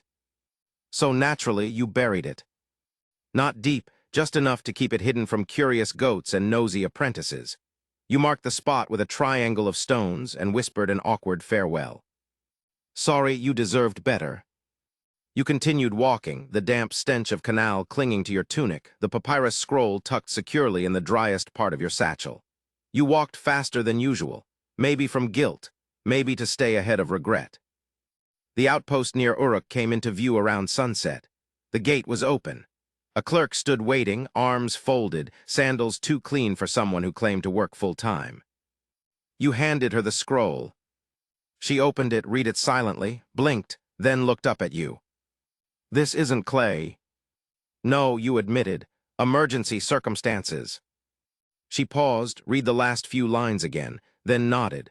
Fair enough, at least it's legible. Some of the tablets we get look like they were written by a tired goat. You said nothing, just bowed slightly and waited for the dismissal. It came in the form of a clay chit, smooth, round, stamped. Proof of delivery, no scolding, no fire and brimstone. You tucked the chit into your satchel and left quickly, trying not to look like someone who'd just rewritten military correspondence on the side of the road. Historians still argue about the flexibility of ancient messenger protocols. Some say strict punishment followed any deviation. Others suggest improvisation was not only common but expected. A recovered tablet from Sipar once read, "Message altered to survive storm, hope the gods understand." You hope so too. That night you camped near a broken shrine. A pile of bricks, an overturned altar, and a fig tree trying to grow between the cracks. You eat dried fish from a palm leaf and lean against your satchel, which smells more like canal than leather now. You dream of the tablet, still buried, still unread. You wonder if someone will find it one day and try to piece it together. Maybe they'll call it poetry, maybe they'll call it nonsense. You close your eyes, whisper your courier's mantra. Don't drop it, don't drown it, don't die. And you fall asleep beneath a sky that doesn't ask questions. You don't consider yourself a superstitious person. You've walked under ladders, delivered messages on festival days, and once sneezed inside a temple without offering an apology. But when your satchel strap snapped right outside a shrine to Ninurta, you took the hint. You didn't just walk past the shrine this time, you stopped, properly, respectfully, almost nervously. It's a humble little structure tucked into the crook of an old road just east of Adab. The shrine is unguarded, open to the wind, and adorned with offerings both deliberate and accidental. A rusted fishhook, 3 smooth stones, a doll-sized sandal, and beside them a small clay figurine with an over-exaggerated scowl, Ninurta, patron of couriers, farmers, and those who labor without applause. His scowl fits. Your satchel lies beside you on the packed earth, strap freshly torn from its binding. The tablet inside, a merchant contract with attached shipment tokens, is unharmed, but your confidence, slightly less intact. So you sit. You untie the coin string from your waist, slice off one reed length from a nearby patch, and begin repairing the strap. As you work, you mutter under your breath. Sorry for sneezing that one time. Also sorry for stealing that date cake. And for cursing during the canal incident. The wind picks up. You squint at the clay figurine. You're not even the god of straps. This isn't your department. But still, you pause. Then, reluctantly, you dig into your pouch and offer something real. A sliver of lappies you tucked away weeks ago, meant for bartering or maybe just luck. You place it at the base of the shrine beside the fishhook. The air stills. You finish the strap repair. Crude but functional. The satchel feels right again, balanced, grounded.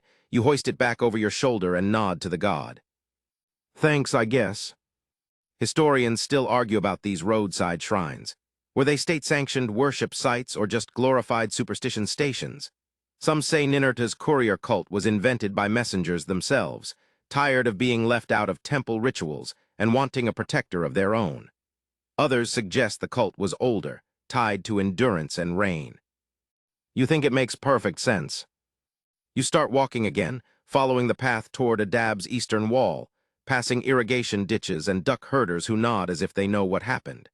Your satchel, newly stabilized, rides smoother than it has in days. At the city gate, the guard doesn't stop you. He sees the courier token, sees the worn strap, sees the dirt under your nails, and waves you through. Respect in its quietest form. You wind through the narrow alleys of Adab, where vendors shout in 5 dialects and children run between legs like dust-colored ghosts. The merchant house you're looking for is tucked behind a grain depot and painted with images of oxen pulling exaggeratedly large carts. You knock, the door opens.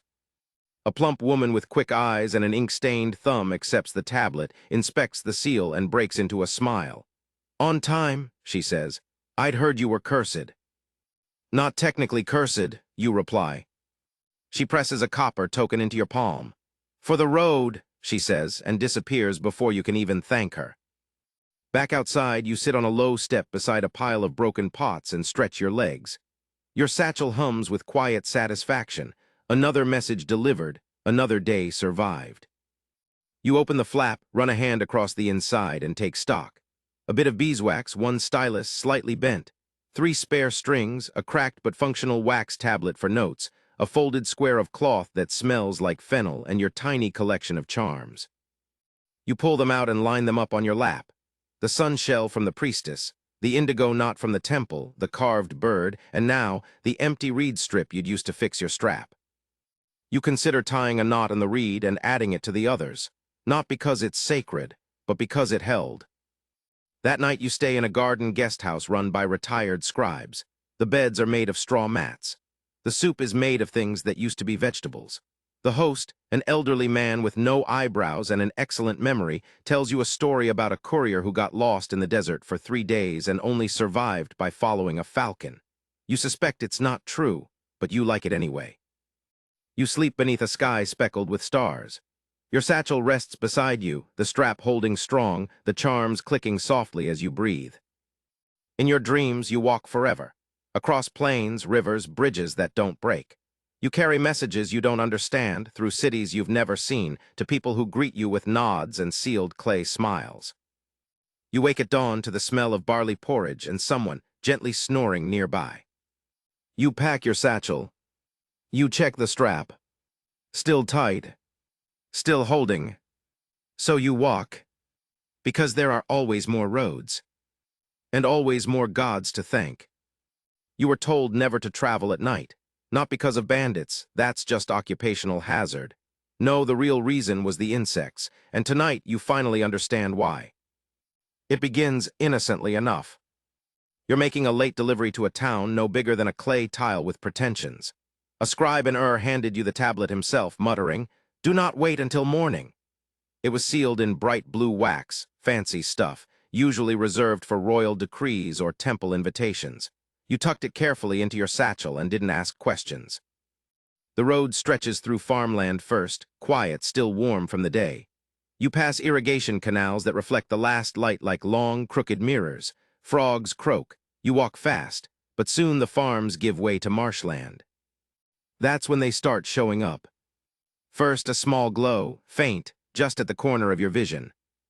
Then another's, and another's. Soon you're walking among what looks like a drifting constellation. Glowing beetles, suspended midair like lanterns powered by gossip and moonlight. You pause, not out of fear but awe. The effect is almost holy. Your satchel catches the glow, the wax seals flickering like they're about to whisper something. You keep moving, until something brushes your ear. You slap instinctively, then hear a splat and feel something wet on your shoulder. You glance down, it's a beetle, large, still glowing, still twitching. You consider running. Instead, you adjust your satchel and whisper, "Let's just get this over with." The marsh path narrows to a thin strip of stone raised just above the muck.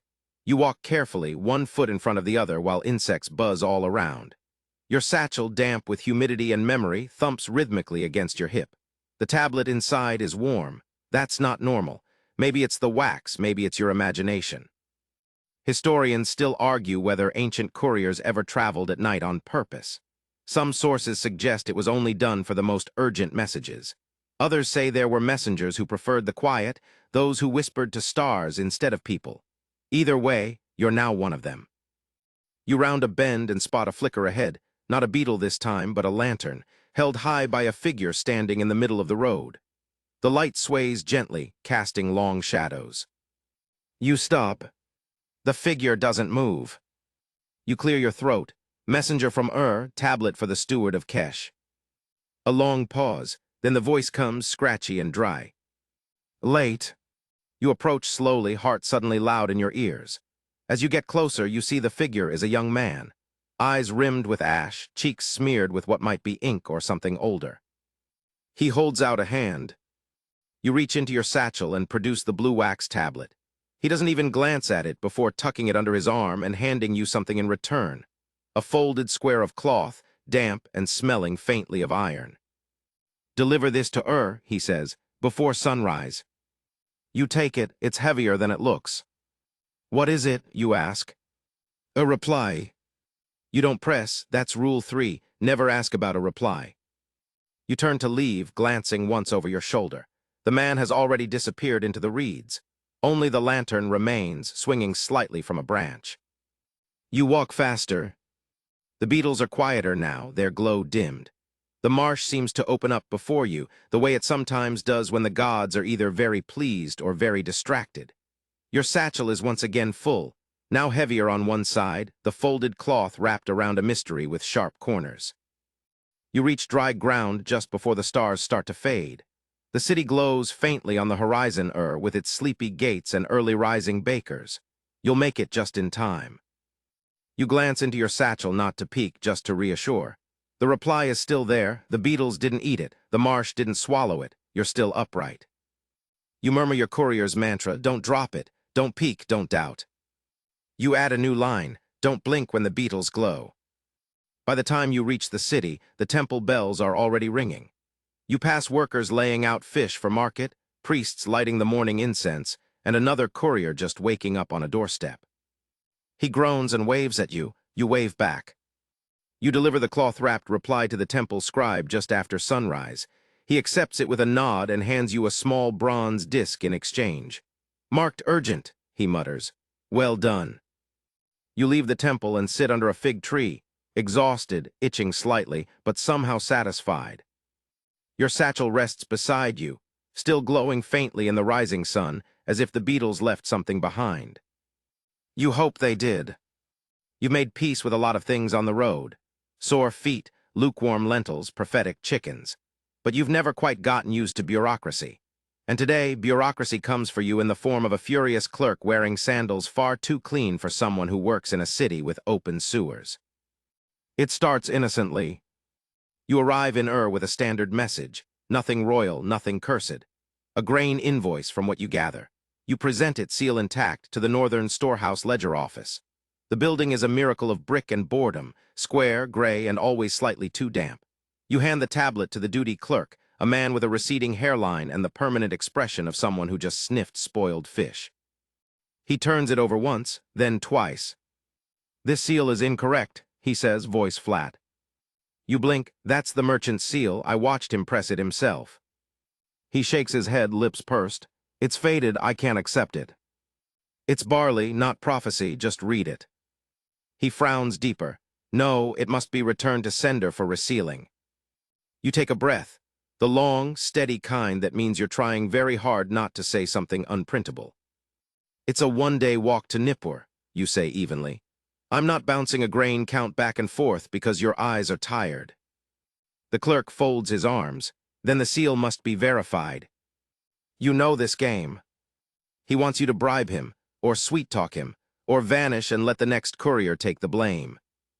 But instead, you reach into your satchel and pull out your ledger slip, the backup parchment that notes the message's point of origin, scribal witness, and, most importantly, the redundant stamp made by the assistant scribe. Check this, you say, laying it flat on his dusty table. He sighs dramatically but reads it, and frowns again. Still, the official procedure requires confirmation.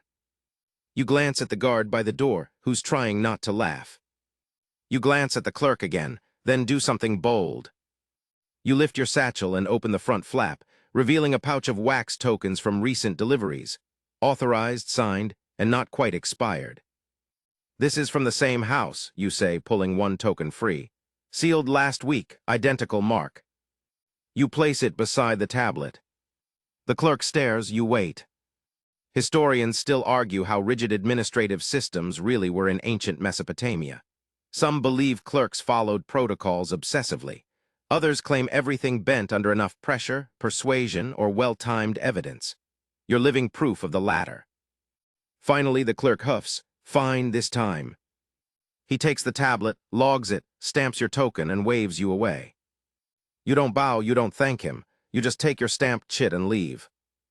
Outside, the sun is brighter than it should be. You rub your temples, then adjust your satchel. The guard at the gate catches up. You handled that well. You grunt. Better than the last courier, he adds. He tried to bribe the clerk with smoked eels, ended poorly. You chuckle despite yourself. Note to self, never bring eels to a paper fight. You walk toward the central square, where vendors are setting up baskets of bread, pots of honey, and jars of dried dates. Your satchel swings at your side, lighter now, but vibrating faintly with indignation. You pause near the fountain, sit on the worn stone edge, and do a quick check. Beeswax plug intact. Spare reed stylus intact. Emergency figs, one left, slightly squashed. You eat it anyway. A small girl approaches, holding a clay toy shaped like a lion. Are you a message man? You nod, that's me. She considers this. Do you carry secrets? You smile, only the ones people forget to seal. She giggles and runs off. You sit for a while, letting the weight of the morning melt into the chatter of the marketplace. Your satchel rests on your lap, worn and sun-streaked, its flap speckled with wax, dust, crumbs, and time. You wonder how many more arguments you'll have like today's. How many more clerks will reject a seal, deny a delivery, or scowl at a satchel like it just insulted their mother. You suspect the answer is many. Because delivering messages isn't just about carrying words. It's about carrying intentions, across rivers, through swamps, and sometimes into rooms filled with small men who wield large stamps. But you made it work. Again, you rise, dust your knees, and glance down at your bag.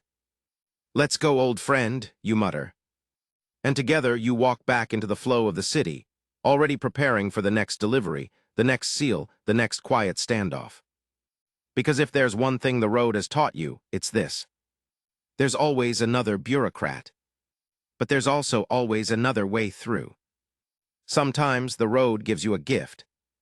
Not a coin, not a token, not a bowl of figs, but something quieter, a stretch of silence, a breeze, a moment that doesn't ask anything of you. You're on your way back to with an empty satchel, well, mostly empty.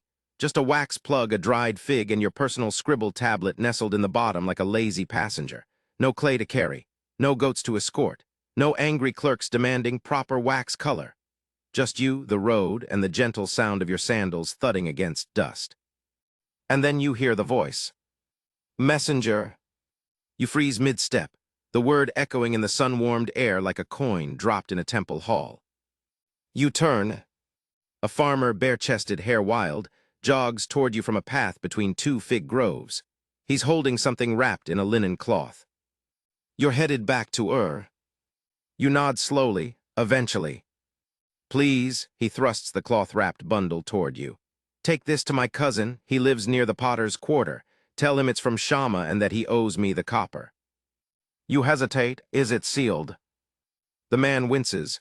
No tablet, just the amulet, he'll know. You unwrap the cloth slightly. It's a small carved charm, an eye made of bone set in a circle of red-painted wood. Definitely cursed, or sacred, or both. You've done this before. The informal kind of delivery, off the books. No wax, no chit, just favor for favor. You sigh. What's your cousin's name? Barutu, he sells lids. You wrap the amulet again, tuck it into the side pouch of your satchel, and nod. If I find him. The man smiles, almost tearful. Thank you, you've saved me a walk. You resume your journey, the satchel slightly heavier now, not with weight but obligation. As you near the outer quarter of Ur, the streets become busier. Children chase each other with sticks shaped like birds. Women haul baskets of laundry toward the river. A donkey refuses to move for anyone but a flute player. You stop near the potter's market, asking around. Barutu, you ask a boy covered in clay. Lid Barutu or jar Barutu? Lid. He points you to a stall where a man with ash-colored hands is stacking round clay lids like they're sacred relics. You approach. I have a message, you say. He doesn't look up. Did he send the copper? You hand him the wrapped amulet. He opens it, stares for a long moment, then sighs. Of course he didn't. He sets it beside a stack of perfectly round lids and drops 3 small copper rings into your hand. For you, he says, for carrying his shame. You nod, slightly amused, and walk away. The satchel is lighter again, but you can still feel the shape of the amulet against your memory. Not every delivery is recorded in clay. Not every promise is formal. Sometimes people just need to know that something made it, that a thought traveled, that they weren't forgotten. You stop by a vendor selling sweet bread and spend one of the copper rings on a warm, sticky knot of dough and dates. You eat as you walk, satchel gently thumping against your side. A woman stops you near the temple gate. She points at your satchel. Couriers? You nod, mouth full. She pulls something from her pocket, a tiny wrapped square of linen. Will you take this to the musician's quarter? You swallow. Is it cursed? She laughs. No, it's honey. You open the flap and tuck it inside, beside your stylus and wax. One more errand. One more delivery. You're not a god, you're not a hero, you're a man with a bag. But that's enough. Because sometimes the road gives you a gift. And sometimes the gift is being the one trusted to carry what matters. Even if it's just an apology. Even if it's just honey. At last, the satchel is still. Not empty exactly, but at peace. No scrolls rustling for attention, no clay tablets sweating under wax, no goats eyeing the flap with conspiratorial intent. Just the worn leather resting against your hip as the sun dips behind Ur's zigzagging skyline. You've walked miles today, maybe 30, maybe more. You stopped counting somewhere after the 3rd offering, 2nd argument, and 5th reminder that you smell like you've been carrying pickled barley through a festival. You had. But now, as evening draws its soft curtain across the city, there's nothing left to deliver. No one waiting at a door. No clerk poised with a stylus. Just you, your bag, and the gentle breath of wind rolling in from the river. You find your way to the steps of a closed shrine, the one nobody uses after dark. Not because it's forbidden, just forgotten. It smells faintly of old incense and warm stone. You sit, carefully, slowly. The satchel sighs as you set it beside you. The last errand today had been simple, a return message from the musician's quarter, sealed with a twist of string and sweet-smelling wax. You delivered it to the woman near the gardens. She cried, just a little, called you a blessing, kissed your dusty hand, and gave you a piece of candied melon in thanks. That was an hour ago, but the taste still lingers. Now in the quiet, you look through your satchel one last time. In the corner, your wax plug, mostly gone, just a smudge now. Your bent reed stylus, reliable if not straight. A spare length of twine, a cloth square that smells like fennel and road. And your tokens, the charms you've gathered over all these miles. You line them up beside you. The bird-carved bead from the temple scribe. The sun shell from the priestess in Nippur. The reed knot that saved your strap. The moonstone from the night courier. The bronze coin stamped with a barley stalk. A feather you found on the road, still perfectly white. Each one hums with meaning, not divine maybe, but real. You smile. The satchel, for all its creaks and scuffs, has held more than words. It's held offerings, bribes, hopes, lies, regrets, poems, curses, meals, secrets. And tomorrow it will hold them again. But not yet. For now you lean back, hands behind your head, legs stretched out on cool stone. You listen to the distant sounds of a city closing its eyes, rattling shutters, distant drums, the lapping of water against the quay. No messages tonight. No footsteps to chase. Just stillness. And then just before you close your own eyes, you whisper aloud to no one in particular. Message delivered. The air is softer now. The heat of the day has drifted away like steam rising from warm clay. The road is quiet. The couriers are done walking. The scribes are asleep, their hands stained with ink, and the temples have closed their great stone doors for the night. You lie there on the shrine steps, wrapped in the silence that only comes after miles of dust and obligation. Above you the stars blink lazily, scattered like spilled grain across a dark blue field. The moon is just a sliver, as if she too is too tired to be whole. You shift slightly, the satchel still by your side. It's worn and patched, but it's yours. It carries your work, your worry, your pride. And now, at this moment, it carries nothing. And that in itself is everything. Breathe in slow and easy. Breathe out slower still. Let your shoulders soften. Let the dust in your hair settle. Let the hum of the city lull you. The low murmur of wind, the clink of pottery far off, the faint trill of a distant reed flute played by someone who isn't quite ready to sleep. Feel your body heavy now, solid as clay, still as wax. There are no messages left to carry. No seals left to protect. No roads left to walk. Just this, your breath, the satchel, the quiet. And in that stillness, you find what the road never gives, rest. Let it hold you the way you've held so many things. Let the night finish what the journey began. You are home for now. And the world